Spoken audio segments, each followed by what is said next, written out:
Alright, welcome to new video on SQL and data analytics. हम इस video में continue करने वाले हैं SQL exercises. So let's see where we are.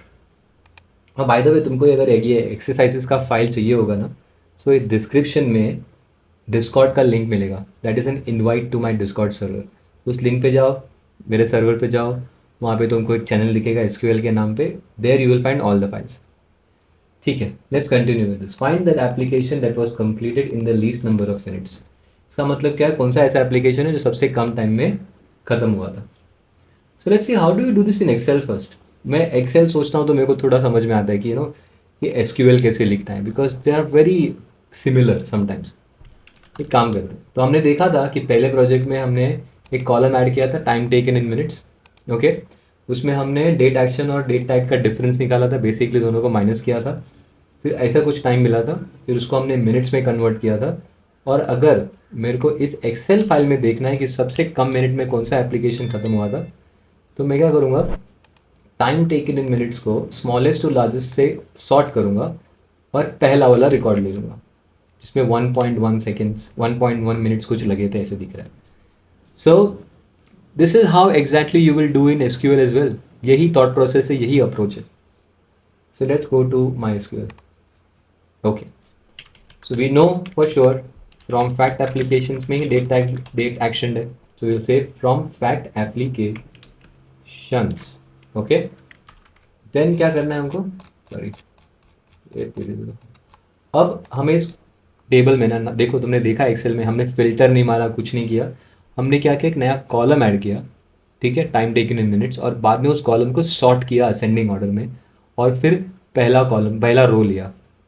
So will see this is exactly how will do this. So मैंने पहले table select कर लिया, फिर उसमें मैंने सिलेक्ट करके एक कॉलम ऐड किया। अबे सिलेक्ट क्यों लिखा हूँ? क्योंकि इस पूरे टेबल में से मेरे को देखना क्या है अभी, मेरे को देखना है बेसिकली वो कॉलम, नया column time taken in minutes. तो let's say I am calling it as time taken in minutes, ये कॉलम का नाम होगा। अब इस कॉलम में करना क्या है? वेल, कॉलम में क्या करना है, date underscore action minus date underscore tag. ठीक है, पहला माइनस करके देखते हैं दोनों को। Let's see what you get. अब तो ये टाइम टेकन इन मिनट्स दिख रहा है, मेरे को बाकी के कॉलम्स भी चाहिए। तो फैक्ट एप्लीकेशंस में बाकी के कॉलम्स लाने के लिए क्या करना है, select star. Okay, select star. Select star से क्या होगा, एप्लीकेशंस के, फैक्ट एप्लीकेशंस के सब कॉलम आ जाएंगे, और ये जो मैंने खुद का कॉलम ऐड किया है वो भी आएगा। Okay, let's see what we get. इस एप्लीकेशन को 30 जुलाई रात को 12 बज के 6 मिनट में एप्लीकेशन चालू किया, और उसी सुबह उसको सुबह 9 बज के 24 मिनट में ख़त्म किया, तो लगभग 9 घंटे लगे। अब ये आंसर कुछ अजीब सा आ रहा है, 91,800, I don't know what this is. तो मेरे को चैट जीपीटी में जाता हूँ मैं, और चैट जीपीटी को पूछता हूँ, भाई ऐसा कोई फंक्शन है क्या जो मेरे को दोनों दो कॉलम में डिफरेंस दे। तो let's go to ChatGPT, and I have done all this, but I type again. So you will get the idea कि मैं कैसे सर्च करता हूँ गूगल पे या चैट जीपीटी। मैं बोलूँगा give me, give me time difference in minutes between two columns containing date and time। मैं एसक्यूएल लिखना भूल गया, बट वो समझ जाएगा। तुम एसक्यूएल लिखना आगे इन एसक्यूएल। सो एक फॉर्मूला है टाइम स्टैम्प डिफरेंस, ठीक है, मिनट सिलेक्ट करोगे तो मिनट देगा, and then you have to mention कि वो दो कॉलम कौन से। Okay, fair enough, very easy. तो मैं इसको हटा देता हूँ, कॉलम के नाम रखने देता हूँ।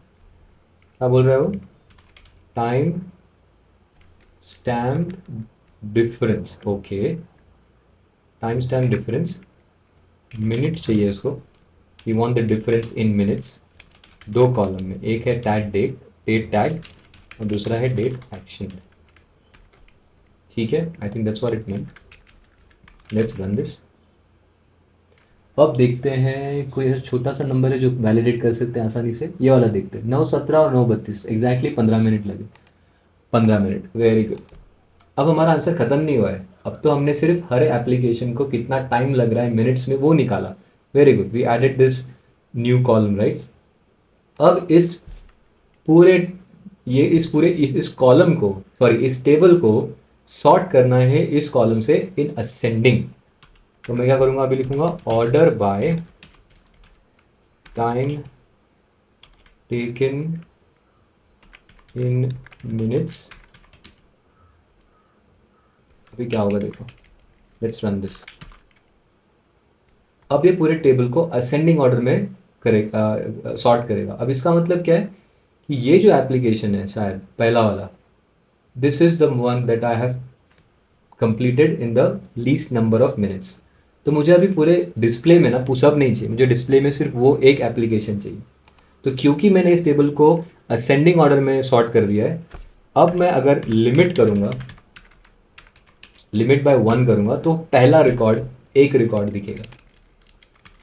6132 था उस आईडी का, नहीं 471। चलो ठीक है, दैट मीन्स उसने सॉर्ट कर दिया इस ऑल कॉलम को असेंडिंग ऑर्डर में, and then it is giving me ऐसा एप्लीकेशन सबसे कम टाइम लगा है, 1530 1531। ठीक है, फेयर इनफ। एक तरीका है इस आंसर को वैलिडेट करने के लिए, ऐसे एक फॉर्मूला है, सिलेक्ट टाइम टू सेकेंड। तो मैंने टाइम डिफरेंस करके एक फॉर्मूला यूज़ किया, जिसने क्या किया, डेट एक्शन और डेट टाइप को सेकेंड्स में कन्वर्ट, मिनट्स में आई थिंक कन्वर्ट किया। Then I divide that, seconds में कन्वर्ट किया time to second, and then I divided that by 60 to get everything in minutes. देखते 471 इसका आ रहा है एप्लीकेशन आईडी, इसका एप्लीकेशन आईडी भी 471 आता है क्या, चेक करते हैं। Just trying to validate 471, that means अपना आंसर सही है। Okay, I hope you get the idea. तुमको नहीं पता कि लिमिट 1 क्या होता है, तो मैंने इस प्लेलिस्ट में 2-3 वीडियो पहले लिमिट के ऊपर मैंने एसक्यूएल एक्सरसाइजेस के ऊपर वीडियो बनाया था, so please go and check that video so you will know what limit is. Okay, let's copy the answer and I will update my exercises sheet. 4th question था ना ये। Okay, अभी यही logic के साथ can we find the next answer, find the application that took the most number of minutes to complete. चलो ठीक है, let's go to MySQL. अब दोनों सेम ही है by the way, I think let me not try this, तुम try करो और इसका आंसर कमेंट्स में डालो। I think it's a very simple one. I am going to update my answer in the next video. I will show you the answer. तुम इस video में खुद से ट्राई करो और I see you in the next video. Bye.